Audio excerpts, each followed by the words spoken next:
es una alegría compartir con ustedes nuevamente. Ya vamos en la tercera lección de este curso bíblico, aunque en sentido estricto es la segunda, ¿sí? Porque bueno, fue la introducción donde analizamos la Dei Verbum, después vimos la Biblia y hoy vamos a ver la historia del pueblo escogido. Bien, pues me da mucho gusto pues compartir con ustedes. Los saludo, ¿verdad? Los saludo con muchísimo gusto.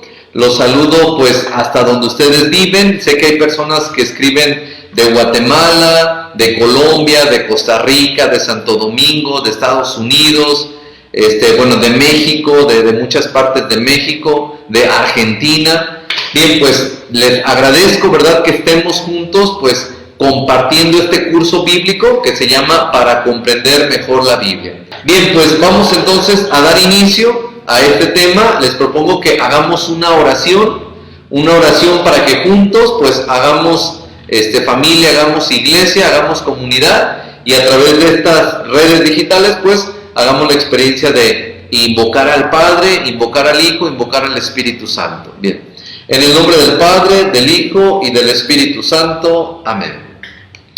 Ahora los invito a que hagamos juntos la oración que Jesús nos enseñó. Padre nuestro que estás en el cielo, santificado sea tu nombre. Venga a nosotros tu reino. Hágase tu voluntad en la tierra como en el cielo. Danos hoy nuestro pan de cada día. Perdona nuestras ofensas, como también nosotros perdonamos a los que nos ofenden.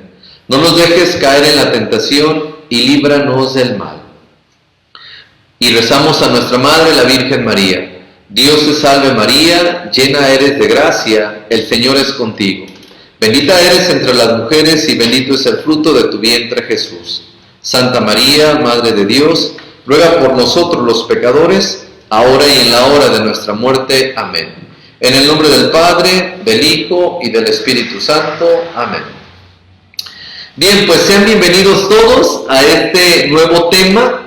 El tercer tema de este curso bíblico para comprender mejor la Biblia, y les digo que el tema de hoy se titula La historia de un pueblo escogido. El día de ayer que vimos de manera muy general y muy rápida los libros de la Biblia, en la parte final yo hice una pregunta, ¿verdad? ¿Cómo y cuándo se formaron los libros de la Biblia? Esa fue la pregunta con la que nos quedamos el día de ayer. Y bueno, yo les dije, para resolver o para dar respuesta a estas preguntas, es necesario que demos un vistazo a la historia del pueblo de Israel, el pueblo elegido por Dios. Y por eso el día de hoy, pues es lo que vamos a hacer. Vamos a hacer un recorrido rapidísimo, de la historia del pueblo de Israel. Y bien, pues sin más preámbulos vamos a iniciar. Pero bueno, déjenme decirles que es importante pues analizar la historia de Israel, porque es allí donde Dios se manifestó también, en obras y en palabras. Así como se manifestó en Jesús y en Él se dio pues de manera plena, también en el Antiguo Testamento pues se manifestó y obviamente a través de los años, a través de los pueblos, a través de varios personajes.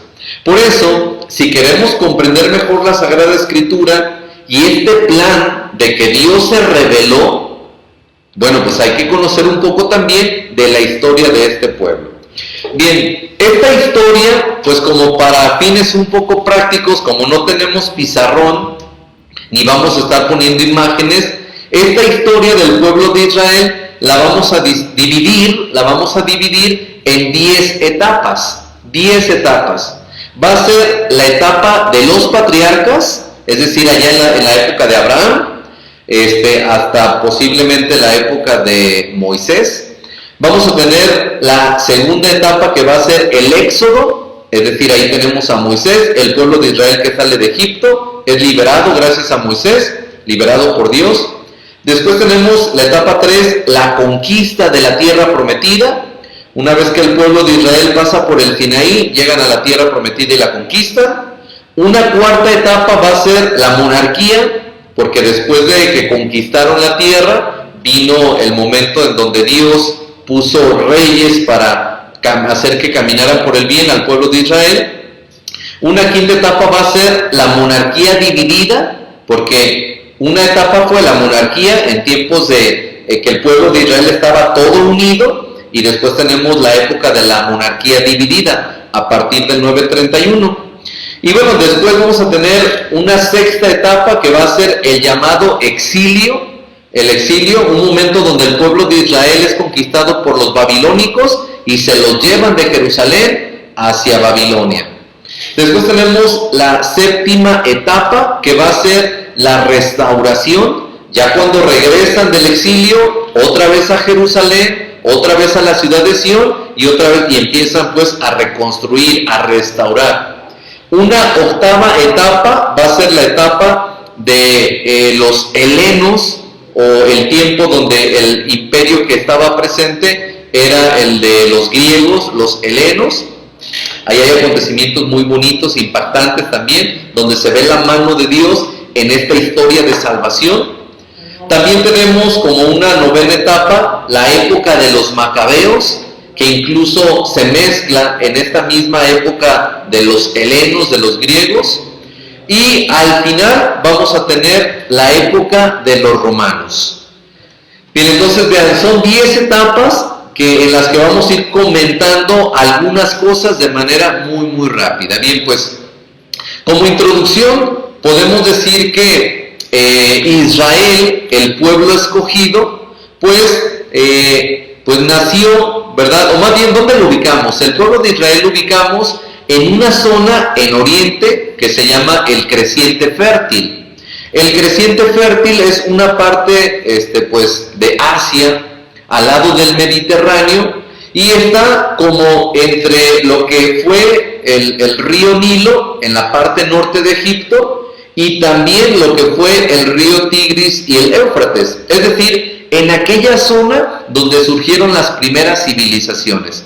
Bien, pues en aquellas zonas se dio también la historia del pueblo elegido, la historia del pueblo de Israel, y en esta zona ubicamos muchos de sus acontecimientos. Se le conoce así, la zona del Creciente Fértil. Pero bien, entonces, pues allí se da esta historia, ¿verdad? Eran los inicios del pueblo de Israel, pues eran grupos, era un grupo pequeño de pastores que en algún momento eran como nómadas o seminómadas. De repente caminaban, de repente se establecían, de repente volvían a caminar y otra vez se establecían. Y bueno, poco a poco empezaron a ser pueblos incluso sedentarios. Pero bueno, en aquel lado ubicamos al pueblo de Israel, y un poco así de manera general, pues esas son algunas características. Pero bien, la fundación del pueblo de Israel la vamos a ubicar, según la mayoría de historiadores, como por el año 1850. Sobre todo cuando Dios llama a un hombre de Mesopotamia llamado Abraham. Y allí entonces está el inicio de la historia del pueblo de Israel. Resulta que Abraham pues era un hombre también del campo, tenía ovejas, y Dios le hace un llamado. Si ustedes van a Génesis capítulo 12, vamos a encontrar allí, y de ahí en adelante, la historia de los patriarcas. Y el primero de los patriarcas, en donde se fundamenta el inicio o el origen del país de Israel, de la nación de Israel, pues va a ser allí, en el llamado de Abraham. Y es que Dios, pues como hemos dicho, se manifestó, le habló, se dejó ver a este hombre y le hizo algunas promesas. Le dijo: tú vas a ser padre de muchas naciones. Y Abraham pues era un anciano ya, pues como que se asombró, dijo: pues ¿cómo voy a ser yo padre de muchas naciones si ni siquiera tengo un hijo? Bien, pues esa fue como una segunda promesa. Le dijo: tú vas a tener un hijo. El próximo año que yo regrese, tu esposa Sara va a estar embarazada y va a dar a luz a un hijo. Esa fue como una segunda promesa. Una tercera promesa le dijo: y tus descendientes, pues van a ser innumerables. Incluso le dijo: cuenta las estrellas del cielo, y si puedes contarlas, bueno, pues así va a ser tu descendencia, va a ser como incontable. Tus descendientes van a ser pues muchísimos. Y ahí entonces damos inicio a la historia del pueblo elegido, en este hombre que pues obviamente nosotros lo tenemos como un padre, por algo allí inicia la época de los patriarcas y este va a ser uno de los principales, va a ser el padre de la fe, porque incluso en algún momento Dios, ya cuando Abraham y Sara tuvieron a su hijo Isaac, Dios le pide a Abraham, ¿sabes qué? Entrégame a tu hijo Isaac en un sacrificio. Y Abraham, de manera muy obediente, con mucha fe, acepta la prueba, empieza camino hacia la montaña, una montaña de nombre Horeb, que se encuentra actualmente en la ciudad de Jerusalén, donde está algo que se le conoce como la mezquita de la cúpula, una mezquita musulmana. Pero antes allí estuvo el templo, sobre todo el templo que en algún momento fue el que construyó Herodes. Y bueno, sube hacia el cerro, llega a un lugar, a la montaña de Moré o a la montaña Moria, y allí entonces empieza a preparar el sacrificio a Abraham, obediente a la voz de Dios, con mucha fe a su Dios, responde a lo que le pide. Y justo cuando Abraham va a sacrificar a su hijo, el ángel del Señor le habla y le dice: detente, puesto que has sido obediente a la voz de Dios. El Señor dice, pues que no mates a tu hijo, que tomes un carnero por ahí y que eso le ofrezcas, eso le des como sacrificio. Y así fue, así empezó, de tal manera que en algún momento pues muere Abraham, pero después su hijo Isaac va a ser quien continúe la promesa, en quien se continúe esta promesa que Dios hizo. Después después Isaac va a tener a dos hijos, va a tener a Jacob por un lado y a Esaú por el otro. Pues después ustedes tendrán que leer toda la historia patriarcal ahí en el libro del Génesis, porque yo nada más voy a ir diciendo cosas muy generales. Pero bueno, después pues Jacob se queda con los derechos de progenitura que en realidad le tocaban a Esaú, pero bueno, se los queda Jacob, y va a ser en Jacob como tercer patriarca, en quien él va a tener 12 hijos, y va a ser allí en quien se formen el pueblo de Israel, lo que conocemos también como las 12 tribus de Israel. Pero entonces vean, tenemos a Abraham, el gran patriarca. Abraham tiene un hijo, se llama Isaac. Isaac tuvo 2 hijos, Jacob y Esaú. Esaú era el mayor, pero le pasó los derechos de progenitura a su hermano Jacob. Jacob va a tener 12 hijos que van a ser las 12 tribus de Israel. Y bien, entonces, de manera muy general, esa va a ser como la historia de los patriarcas que nosotros encontramos en Génesis a partir del capítulo 12 como hasta el capítulo 50. Ahí, si ustedes tienen tiempo, bueno, ojalá se den el tiempo y puedan leer la historia patriarcal. Después, obviamente, vamos a tener, más o menos en ese tiempo, después de que nacen los hijos de Jacob, aquellos 12 varones, pues llega el momento de sequía en aquella zona donde vivía Abraham y sus hijos. Llega una época de mucha sequía, y esta situación obliga a los hijos de Jacob a que emigren hacia Egipto, y se van más hacia el sur, y llegan hasta Egipto. Y entonces se establecen en Egipto alrededor del año 1700 antes de Cristo. Y bueno, pues van a vivir en Egipto aproximadamente 400 años, así nos dice la Sagrada Escritura, y por ahí como por el 1300, los descendientes de Abraham, de Isaac, de Jacob y de los 12 hijos de Jacob que se establecieron allí en Egipto, van a ser oprimidos, ¿sí? Van a ser hebreos oprimidos. Los egipcios, que son el gran imperio de aquel tiempo, el imperio que comercializa de norte a sur y de sur a norte, sobre todo por aquel camino. Hay un camino clásico que ustedes deben de conocer o al menos escuchar cuando lean algún libro de arqueología bíblica. Es el camino de Maris, le llaman, o el Vía Maris, la vía del mar. Es decir, aquella vía, aquel camino que une Egipto con Mesopotamia, pero que va pegado al Mediterráneo. Eso se llama la Vía Maris. Bien, pues el imperio de aquel tiempo, Egipto, que comercializaba mucho de norte a sur y de sur a norte, pues va a ser quien oprima, como por el 1700, del 1700 al 1300, a los hebreos.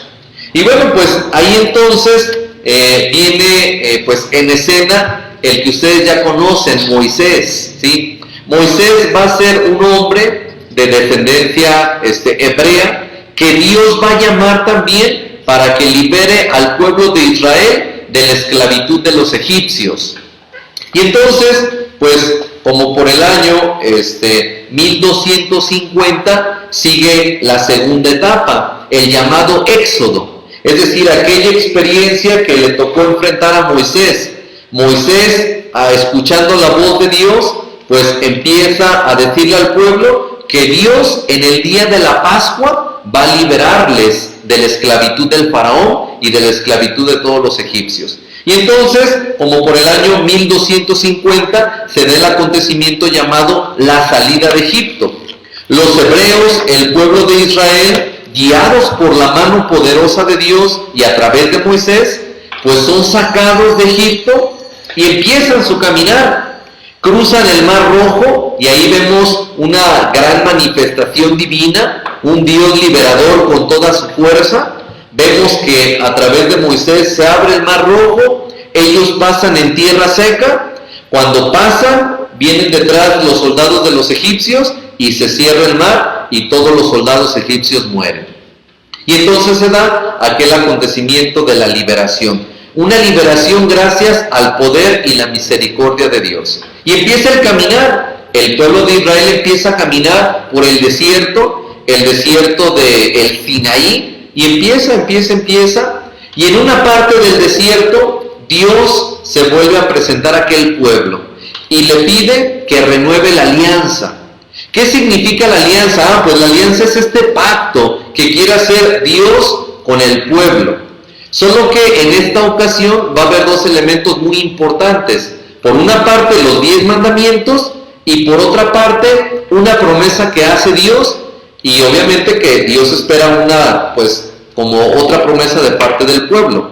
Dios le dice al pueblo, yo voy a ser tu Dios y te invito a que tú seas mi pueblo. Y efectivamente se da la alianza en el Sinaí, hay este pacto y entonces siguen su caminar. Claro, esta generación que salió de Egipto no va a ver la tierra prometida, porque van caminando hacia la tierra prometida. Van caminando por el desierto hacia la tierra donde mana la leche y la miel, hacia la tierra donde está la bendición de Dios. Y entonces van caminando. Obviamente la experiencia tiene sus claroscuros, dicen por allí, porque en algún momento el pueblo de Israel se cansaba, renegaba, maldecía aquella experiencia, incluso murmuró contra Moisés.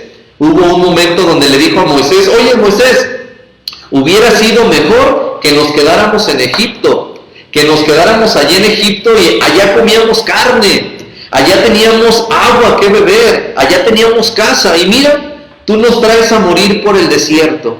Y bueno, Moisés, de manera desesperada, pues le oraba a Dios y le pedía fuerza, y efectivamente el Señor les dijo, ¿sabes qué? Esta generación malvada y perversa, por renegar, aunque yo los salvé, no les voy a permitir que lleguen a la tierra prometida.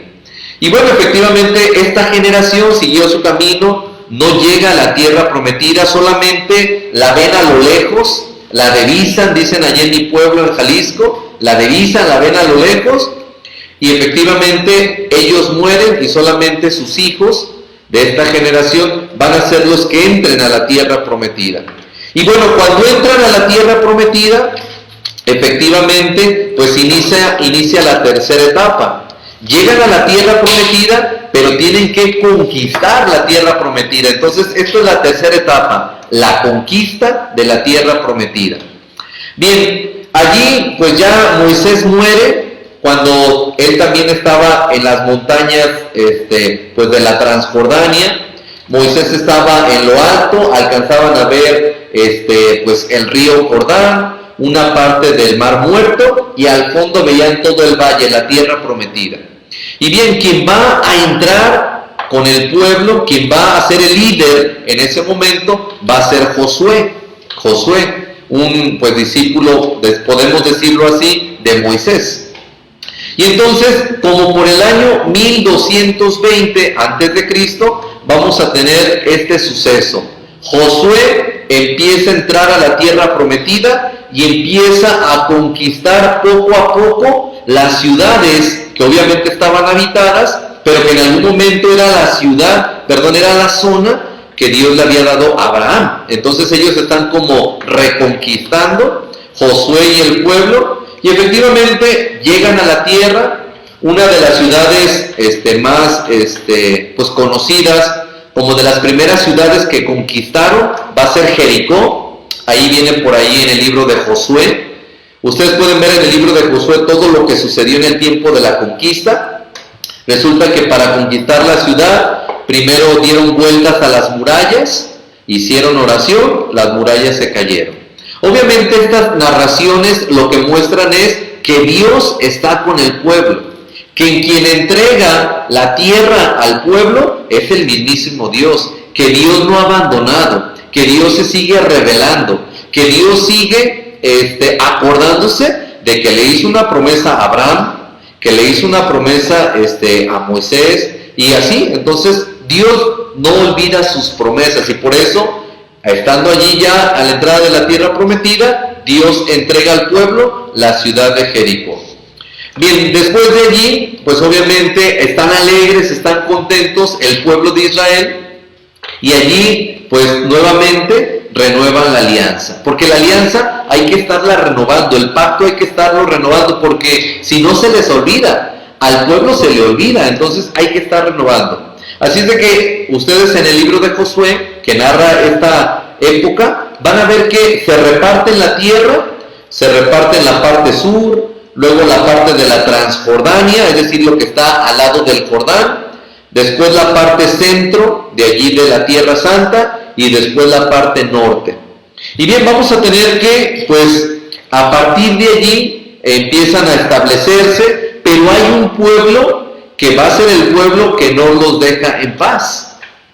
Obviamente la conquista va a ser por momentos muy difícil, porque los pueblos vecinos no están de acuerdo pues en que llegue este pueblo así nada más pues con la mano en la cintura y entonces pues se adueñe de aquella tierra. Y bien, aquel pueblo que va a estar siempre en mucha tensión con el pueblo de Israel va a ser el pueblo de los filisteos. Incluso hay un filisteo famosísimo que es Goliat, no sé si ustedes recuerdan, un poquito más adelante lo vamos a mencionar. David, el pequeño David, en un momento pelea contra Goliat. ¿Y quién era Goliat? Pues este personaje que representaba la gran fuerza del ejército filisteo. Pero claro, en esta escena vemos que al final es más fuerte la grandeza de Dios, la fuerza de Dios, ¿verdad? Pero bueno, entonces, en ese tiempo de la conquista de la tierra, va a haber mucho pleito entre el pueblo de Israel y los filisteos. Pero miren que pues Dios va a hacer surgir a unos personajes que van a ser los líderes, van a ser guerreros, van a tener dones, van a tener carisma y van a ayudar al pueblo en los momentos de guerras. Estos personajes son conocidos como los jueces. Por eso en esta época, más o menos como del 1200 al año, más o menos el 1000, pues sí, por esa época, 1200, 1220, 1210, 1200, encontramos la época de los jueces. Y obviamente estos van a ser hombres también llamados por Dios para ayudar al pueblo de Israel. Uno de los jueces más sobresalientes va a ser Sansón. Yo creo que muchas veces hemos visto por ahí representaciones de la historia de Sansón. Bien, pues él va a ser un hombre que tiene un don, el don de la fuerza. Claro, este don que Dios le ha dado es para que rescate al pueblo de Israel cuando lo tenga que liberar de algún ejército enemigo.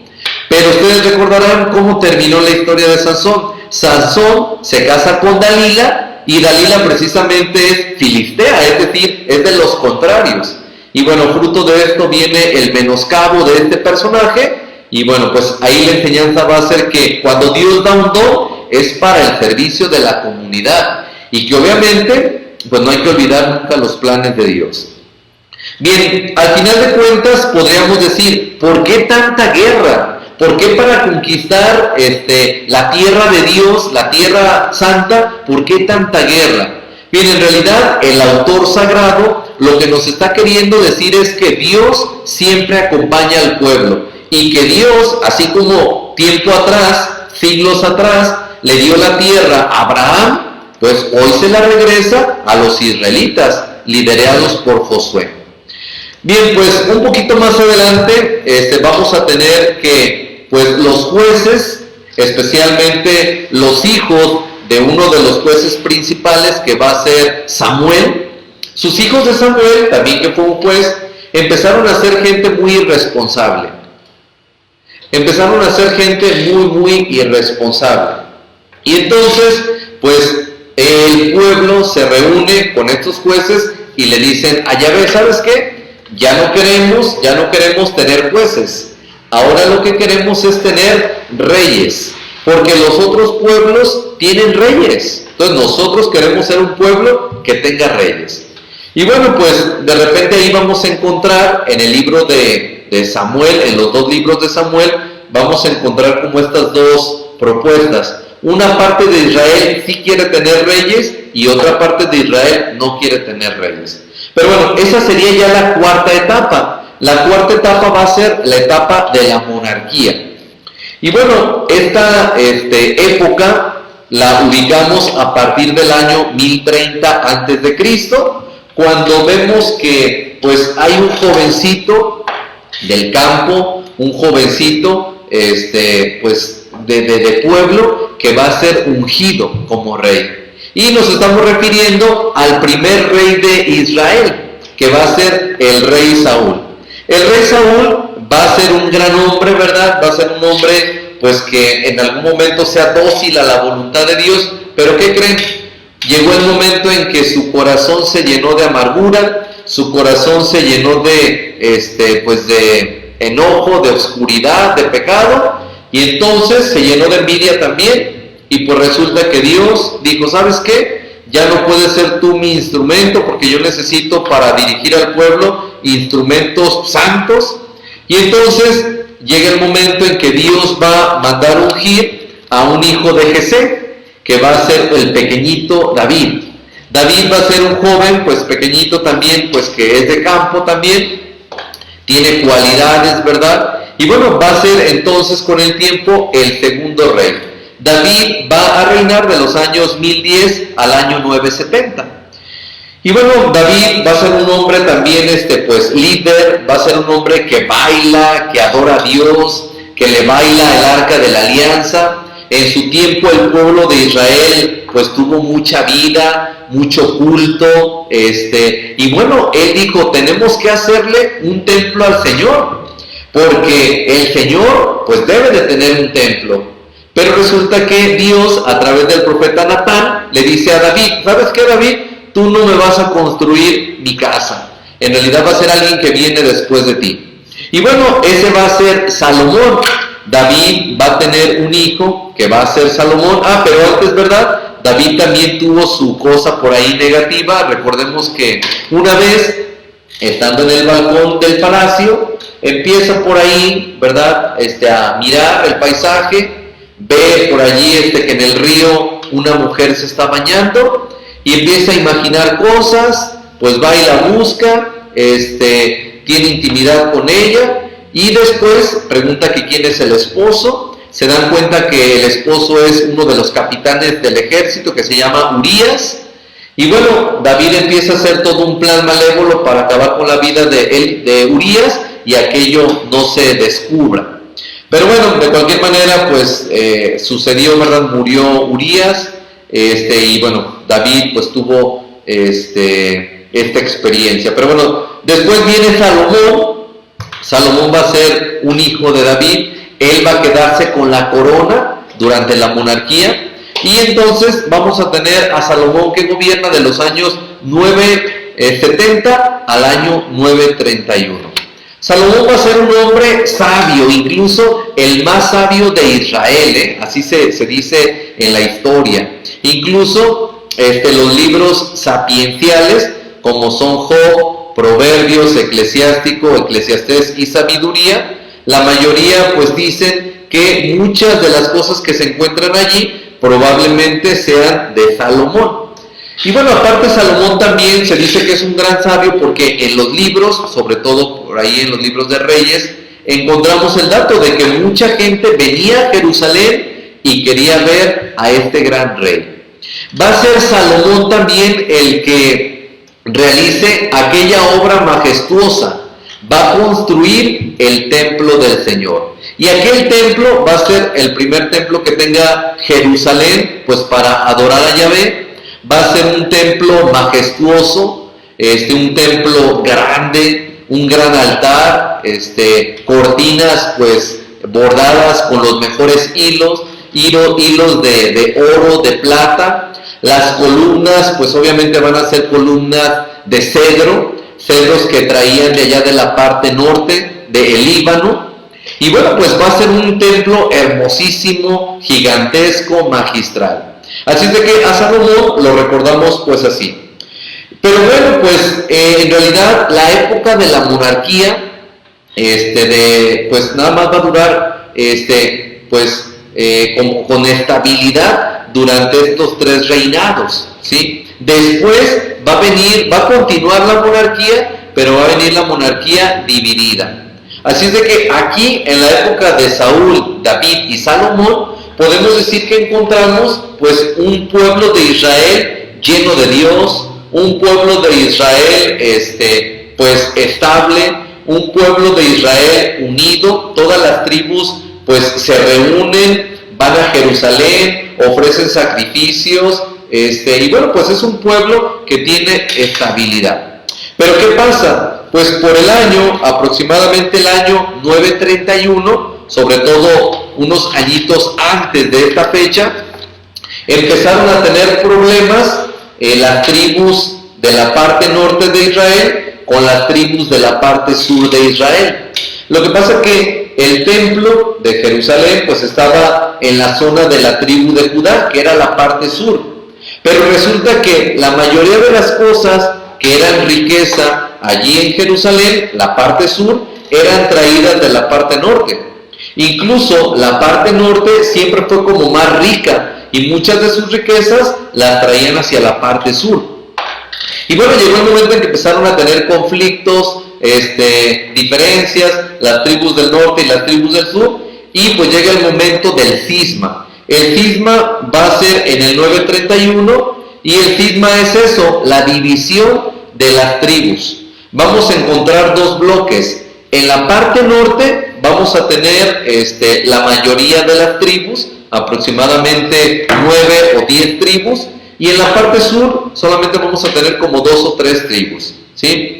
En la parte norte, ahí ya tienen el templo está en la ciudad de Jerusalén, así es de que la capital del reino del sur va a ser Jerusalén, y allí quien va a gobernar va a ser un personaje de nombre Roboam. En este tiempo, ya cuando se da pues la división, empieza a crecer un imperio que le va a hacer la vida de cuadros al pueblo de Israel.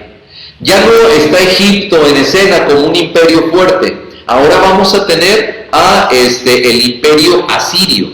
Van a ser los asirios los que siempre estén tratando de aprovecharse pues del pueblo de Israel. Por eso el pueblo de Israel en ocasiones pues se seguirá uniendo, sobre todo en momentos de guerra. Pero bueno, llegará el momento en donde casi ya estén separados. Por acá empieza la historia de los del norte y por acá empieza la historia de los del sur. Cada uno pues empieza a caminar con una historia diferente. Cada uno empieza a tener reyes por su lado. De este lado hay reyes que tienen una mentalidad. De este lado hay reyes que tienen otra mentalidad. Entonces, me parece que yo veo por aquí que se ha alentado el internet, me parece. Pero bueno, es que estoy viendo en la computadora y no sé si sí se detuvo el internet o no se detuvo. Es que en mi computadora aparecía con que se detenía. Pero bueno, a ver, déjenme checar. ¿No? No, ya me están diciendo que no se detuvo. Bueno, ¿en qué estábamos? Estábamos en la época del cisma, ¿verdad? Dividido el pueblo de Israel en el norte y en el sur. Acá la capital es Samaria y acá la capital es Jerusalén. Acá gobierna al principio Jeroboam y acá gobierna en el sur Roboam. Y bueno, pues empiezan cada uno con su historia. Y entonces llegó el momento en donde, pues ¿qué creen? Este imperio fuertísimo, que se llamaba el imperio de Asiria, pues llega y conquista la parte norte. Y bueno, pues como por el año 721, la capital del norte, que era Samaria, va a ser conquistada por el imperio asirio, y entonces ahí termina la historia del norte. En todo este tiempo, el tiempo en donde están las dos partes del pueblo de Israel divididos, en todo este tiempo hay profetas, Incluso es aquí donde aparece el profeta Elías, el profeta Eliseo. Un poquito después aparece también el profeta Oseas, el profeta Amós, el profeta Isaías, y así van apareciendo los profetas. Incluso en este tiempo, los profetas van a tener un mensaje muy claro. El mensaje que dan los profetas de este tiempo, que también se llaman profetas preexílicos, va a ser que se conviertan. ¿Por qué? Bueno, pues porque en este tiempo el pueblo de Israel, por tanta separación, tantas envidias, tantos problemas, pues resulta que pues hay mucha injusticia. Las viudas sufren, los pobres sufren, la gente más marginada pues está sufriendo. Mientras que los reyes, tanto del norte como del sur, pues ellos viven de manera muy acomodada. Pero bueno, viene entonces el imperio asirio, conquista el norte, acaba con la ciudad de Samaria, y ahí acaba la historia del norte. La ciudad de Samaria acaba como por el 721-722. Así es de que ahora nada más vamos a tener pues que continúa la historia del pueblo del sur, o la parte sur de Israel. Y así continúan, ¿verdad? Pero ¿qué creen? Va a aparecer otro imperio, va a ser el imperio babilónico. El imperio babilónico viene creciendo, sobre todo viene de la zona de Mesopotamia, se viene extendiendo y va llegando hasta la parte de la Tierra Santa. Y ahí está obviamente Asiria, pero va a acabar con Asiria, y entonces todo lo que tenía Asiria va a pasar a pertenecerle a los babilónicos.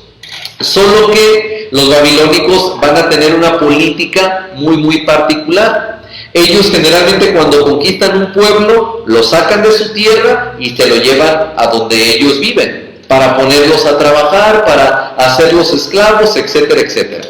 Y así fue entonces, pues como llegamos a la sexta etapa, la etapa del exilio, ¿sí? La etapa del exilio. ¿Qué es el exilio? Muchas veces hemos escuchado hablar de esta palabrita, el exilio.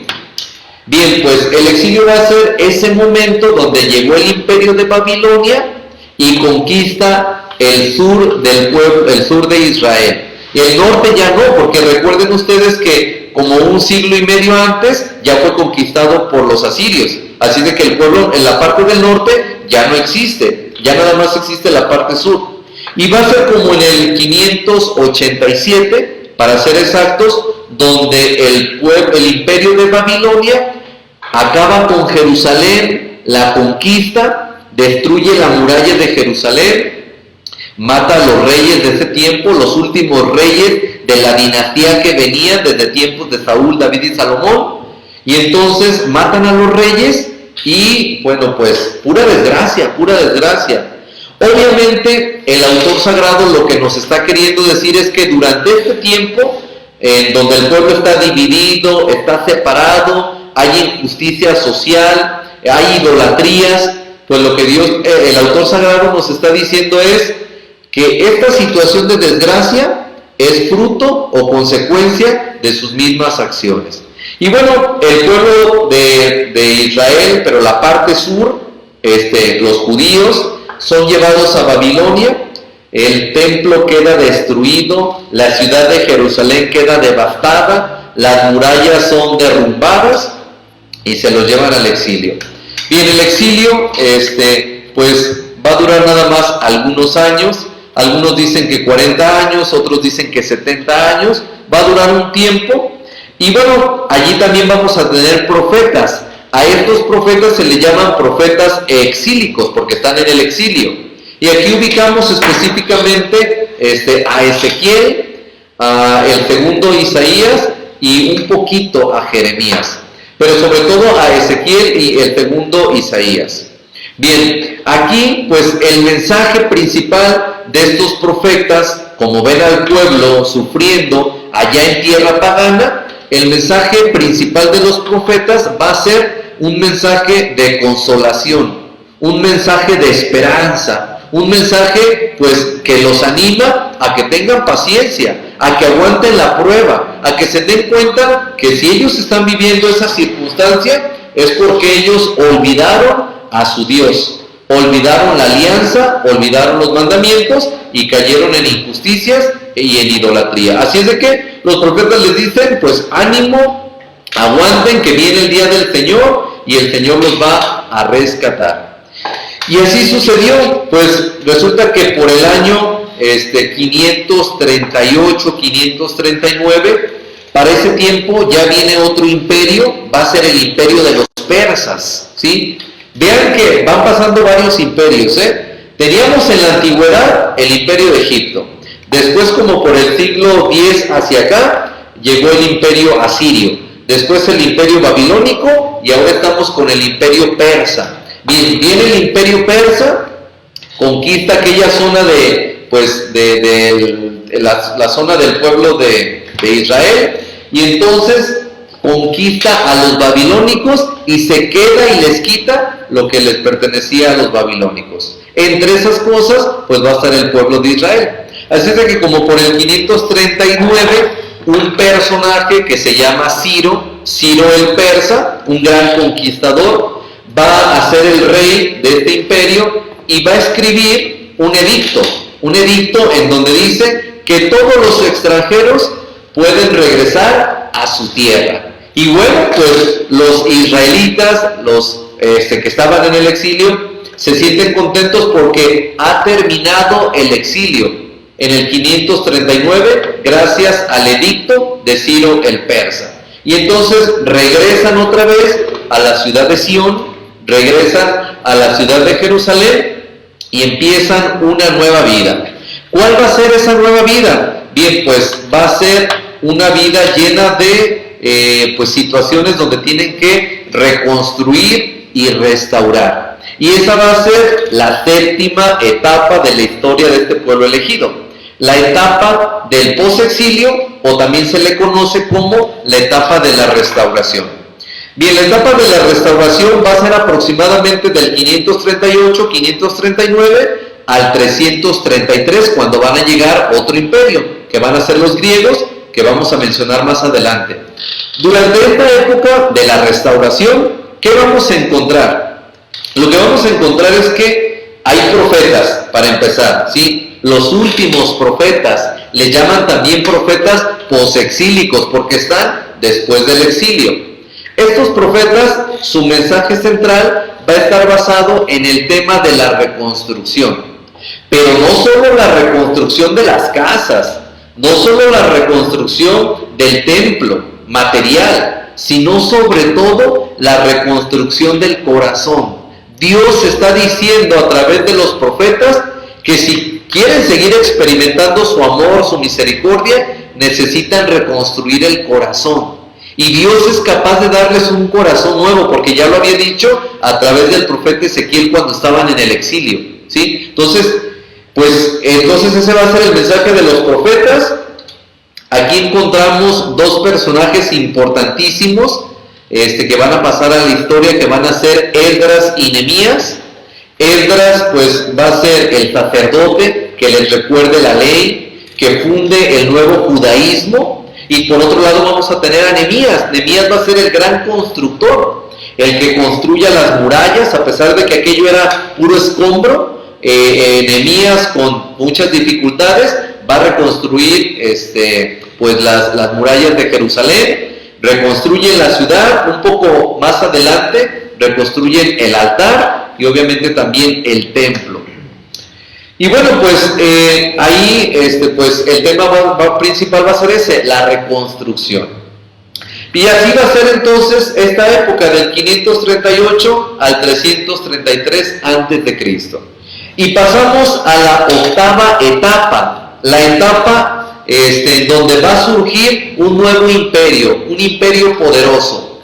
Estaba en escena el imperio persa. Bien, pues ahora viene el imperio griego, el imperio de los helenos. Y estos también traen sus ideas, también traen sus políticas, también traen sus maneras de gobernar. Y bueno, pues acaban con el imperio persa, se apropian de lo que ellos tenían, todos aquellos terrenos, aquellas regiones, aquellas ciudades que habían construido los persas. Entre estas ciudades pues están también las ciudades y la región del pueblo pues de Israel. Así es de que llegan los helenos se dan cuenta que en Jerusalén es una ciudad hermosa, se dan cuenta que Jerusalén es una ciudad muy organizada, que tiene un templo majestuoso, quizás ya no tanto como en tiempos de Salomón, pero sigue siendo un templo muy bonito. Y entonces, ¿qué creen? Pues uno de los helenos de mayor importancia, que se llama Antíoco Epifanes IV, y también Nabucodonosor, pues estos traen la idea de que todo tiene que ser heleno, todo tiene que ser griego. Y entonces llegan a Jerusalén y empiezan a cambiar todo. Y bueno, pues los judíos se molestan, los judíos se enojan, los judíos pues dicen, no podemos permitir que paganos vengan a nuestra ciudad, la ciudad santa, y menos al templo, y en el templo estén haciendo estas cosas. Y pues va a llegar el momento en donde Nabucodonosor quiere hacer lo siguiente. Nabucodonosor va a cometer un sacrilegio, va a erigir un altar en el templo de Yahvé. Pero este altar que Nabucodonosor quiere erigir va a estar dedicado a Zeus. Y entonces imaginemos, pues eso fue lo peor. Pues esto va a suscitar entonces lo siguiente, la siguiente etapa, la penúltima etapa. Esto va a suscitar que en medio de aquel contexto griego, aquel contexto helenizado, pues surja la época de los macabeos. Los macabeos van a ser judíos piadosos, judíos valientes, judíos que van a defender la ciudad, el templo y el altar de Yahvé, y van a decir, no queremos que en el templo de Jerusalén haya un altar dedicado a Zeus, el dios griego y pagano. Y entonces, pues el padre de los macabeos, que se llama Matatías, por ahí como por el año 170 a.C., va a convocar a los judíos y les va a decir, pues no estamos de acuerdo, tenemos que levantarnos en armas contra los griegos. Y empieza entonces aquellas como guerrillas, obviamente como religiosas y nacionalistas, empiezan aquellas guerrillas pues contra los griegos. Después de Matatías viene su hijo Judas Macabeo, después de él viene Jonathan y después de él viene Simón. Todos estos, toda esta dinastía se van a distinguir por eso, porque ellos no quieren que en el templo de Jerusalén haya paganidades como lo era este altar dedicado al dios Zeus. Bien, pues más adelante la última etapa, ¿verdad? La última etapa. Como por el año 63, pues resulta que viene otro imperio, un imperio que va a acabar con los griegos. Este imperio va a ser el imperio de los romanos. Por el año 63 vamos a ubicar a Pompeyo. Pompeyo va a ser un gran conquistador romano que acabe con los griegos y obviamente pues empiece a hacer que aquel imperio romano llegue a ser el gran imperio que fue y que nosotros conocemos gracias a los libros de historia. Y bueno, pues llega el momento de la época del César Augusto, un gran emperador. Obviamente también ya estamos en tiempos de Jesús, y aquella zona de la Palestina o aquella zona de Israel va a llegar el momento en que sea pues un territorio que le pertenece a los romanos. Los romanos, pues como no pueden estar acá, ¿verdad? Porque la capital pues está lejos de Roma, está en Europa y ellos están en Asia. El César va a poner por allá pues a uno encargado de la provincia, que va a ser obviamente Herodes. Herodes y su dinastía, tanto Arquelao, Herodes Filipo y Herodes, ¿qué era el otro? Herodes Antipas, sus hijos de Herodes el Grande, van a ser esa dinastía que en algún momento pues administre y gobierne la zona que le pertenece al pueblo de Israel. Pero bueno, llega el momento en que hay mucho caos, ¿verdad? Aquella ciudad siempre hubo mucho caos, porque era difícil al mismo tiempo atender a fariseos. Para este tiempo ya estaban los fariseos, saduceos, celotas, y había como muchos tipos de personas dentro del judaísmo, de tal manera que la dinastía de Herodes, sus hijos, también un poco pues desordenados y descuidados, pues ya como que no pusieron mucha atención en esta zona, y entonces el emperador romano va a poner por allí a un procurador, y va a haber varios procuradores hasta que llegue el momento de aquel famoso procurador que ustedes y yo conocemos, que se llama Poncio Pilato. Poncio Pilato era procurador de esta zona, ya cuando la dinastía de los herodianos ya no estaba. ¿Por qué? Bueno, pues porque era muy difícil pues atender aquella situación. Bien, pues ya llegamos a Jesús, ¿verdad? Llegamos a estas épocas, y bueno, por el año 70 ya de nuestra era va a ser el momento en donde los romanos van a Jerusalén, destruyen el templo y acaban con los judíos y acaban con el pueblo elegido por Dios. Bien, pues esas fueron las 10 etapas de la historia del pueblo de Israel.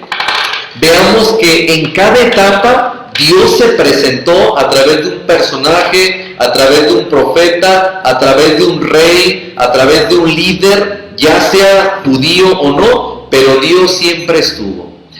Bien, este recorrido histórico en realidad necesita pues ser leído y estudiado con más tiempo para poder analizar cada una de las manifestaciones de Dios.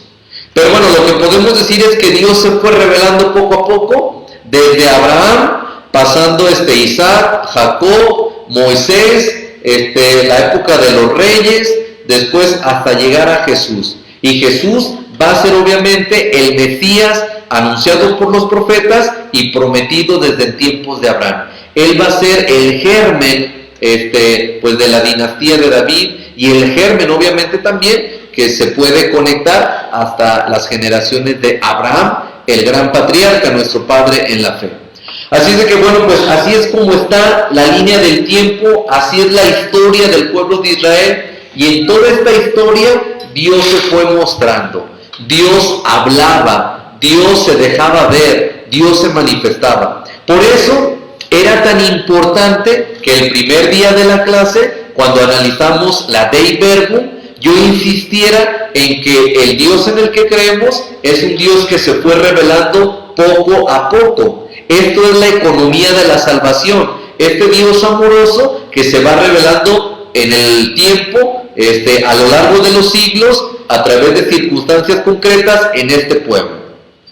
Bien, pero la pregunta inicial era ¿cómo y cuándo se formaron los libros de la Biblia? Bien, la respuesta es la siguiente. Pues los libros de la Biblia, sobre todo el Antiguo Testamento, porque al menos hasta ahorita abarcamos el Antiguo Testamento nada más, se fueron formando poco a poco, en el transcurso de más de 1500 años. Incluso los libros de la Biblia no se formaron todos así de una vez. En realidad los libros de la Biblia tuvieron un proceso de edición, de escritura y de producción lento y a lo largo de muchísimos años.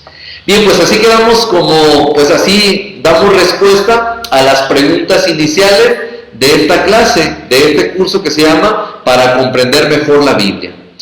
Bien, pues llega el momento de los comentarios, llega el momento rico, ¿verdad?, de que ustedes participen. quizás los aburrí, quizás los dormí, quizás los enfadé. Llega el momento en que ustedes pues escriban sus dudas y escriban sus comentarios.